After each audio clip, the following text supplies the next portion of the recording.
Parang tara, uwi na tayo. Sige na, mauna ka na. Dadaling ko pa to kay Mrs. Jacinto. Bakit ba ikaw yung laging inuutusan nun? Ito na po yung gamit niya, ma'am. Napalitaan ko magaling ka pala mag-drawing. Actually po, pag nagpapadrawing sa akin, may bayad po kasi. Magkano naman? Usually po, nasa 1,000. Oh, bahala ka na dyan, ha? Opo, sige po. Bakit naman pumayag ka dun sa din ni Mrs. Jacinto? Yung baba-baba na nga, tapos pastasan pa. Ma'am, ito na po yung pinagawa niyo sa aking artwork.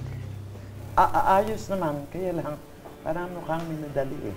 Kung okay lang po, kukunin ko na po sana yung bayad. Agad-agad? Ma'am, kailangan ko po kasi ng pera pang dagdag dun sa pambili ng gamot ng kapatid ko. May sakit po kasi siya eh. Kaya anong gagawin ko? Warren, ano nangyari? Ba't parang nahiya ka? Hindi po nagbayad si Mrs. Jacinto sa pinagawa niya sa aking drawing.